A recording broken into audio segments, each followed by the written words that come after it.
అలా మానవుడిని ఏర్పాటు చేసి ఈ ప్లానెట్ మేల్ అండ్ ఫీమేల్ గా వచ్చాడు. మీరు ఏలుబడి చేయండి ఈ భూమిని అన్నాడు భగవంతుడు. మీదే ఈ భూమి, మీదే ఈ రాజ్యము, ఈ రాజ్యానికి రాజు నీవే. సత్యం ఎక్కడా? తమస్సమా చోచకమయ, అంధకారంలో ఉన్నాము దేవా. వెలుగు ఎక్కడా? మృత్యోర్మ అమృతంగమయ, మరణంలో ఉన్నాము దేవా. జీవం ఎక్కడా అని ప్రార్థన చేశారండి. మీరు గమనించండి, ఎవరైనా ముసలోళ్ళు చనిపోయినట్టు మీరు చూసే ఉంటారు. చిన్నపిల్లలు ఎవరైనా ముసలోళ్ళు చనిపోయినప్పుడు, ఎవరైనా యాక్సిడెంట్ అయి చనిపోయినప్పుడు మీరు చూస్తూ ఉంటారు. మీకు ప్రశ్న వచ్చిందా? ఎందుకు మనిషి చనిపోతున్నాడు? ఎందుకు మానవుడు అంతరించిపోతున్నాడు? ఎందుకు మానవుని యొక్క సమాజంలోనికి మరణం వచ్చింది? మానవుని యొక్క సమాజంలోకి ఎందుకు అశాంతి వచ్చింది? అది $1,000,000 ప్రశ్న. చూడండి, అలాంటి మానవుడు దైవానికి ప్రార్థన చేస్తున్నాడు. ఆ యొక్క మహారాజు నుంచి దూరం అయిపోయిన మానవ జాతి, మానవ మనుగడలో ఉన్న ప్రపంచవ్యాప్తంగా విస్తరించిన మానవులందరూ ఏం చేస్తారు? దేవునికి దూరం అయిపోయి సొంతగా కల్పించుకొని ప్రయత్నం చేశారు. అందుకనే మన భారతీయులు చేసిన ప్రార్థన అది. అసత్యంలో ఉన్నాను దేవా, సత్యం ఎక్కడా? అంధకారంలో ఉన్నాను దేవా, వెలుగు ఎక్కడా? మరణంలో ఉన్నాము దేవా, జీవం ఎక్కడా అని మనం భారతీయులు ప్రార్థన చేశారండి. పదం ఉంటుంది, ఈసాబి మరియం అనే పదం ఉంటుంది. ఇలా మనం ఆలోచన చేస్తా పోతే దేవునికి దూరమైన మానవుడు సొంత ప్రయత్నాలతోటి అనేక ప్రయత్నాలు చేశాడు, కానీ అన్నిటిని జయించాడు, అన్నిటిని సాధించాడు. కానీ ఒక్క దాని మీద అతనికి అధికారం లేకుండా పోయింది. దట్ ఈస్ ద డెత్, అదే మరణము.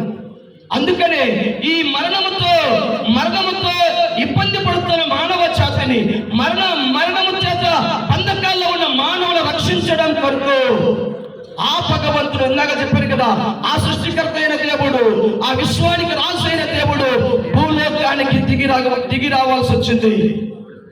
ఆయనే నరావతారిగా భూమి మీదకి రావాల్సి వచ్చింది.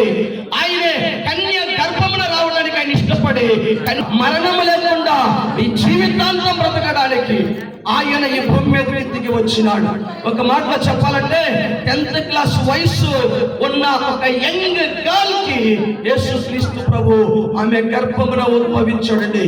ఇది నేను బయాలజీ ఫ్యాకల్టీని. సైన్స్ కే సవాలు విసిరాడు దేవాది దేవుడు. సైన్స్ కే సవాలు విసిరాడు. ఎందుకు తెలుసా? ఒక మేల్ ఆర్గానిజం లేకుండా ఫీమేల్ బాడీ నుంచి ఒక దైవం రావడం అనేది విప్లవం అన్నమాట. అలా ఒక పరిశుద్ధమైన యవన కన్యక ద్వారా ఆ సృష్టికర్త ఆమె ద్వారా ఈ భూమి మీదకి రావడం జరిగింది. దేవుడు పరిమితగల మానవుడిగా ఆ యొక్క యవనస్తురాలు యొక్క గర్భములోనికి ఊడిపడ్డాడు.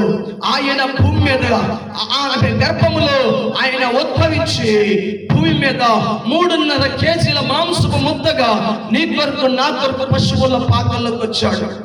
ఎందుకో తెలుసా? మానవుడు మరణంతో ఇబ్బంది పడతా ఉంటే మరణ బంధకాలు మానవుడిని చుట్టుముట్టినప్పుడు ఆ దేవాతి దేవుడు మనిషిగా 3.5 సంవత్సరాలు జీవించి మరణంతో కబడ్డీ ఆడి మరణాన్ని జయించి 3వ రోజున మృత్యుంజయుడే బయటికి లేచి వచ్చినాడు. ఆయనే జీసస్ క్రైస్ట్. ప్రభునందు ప్రియమైన దేవుని బిడ్డలారా, చూడండి, ఆ జీసస్ క్రైస్ట్ యేసు ప్రభు 3.5 కేజీల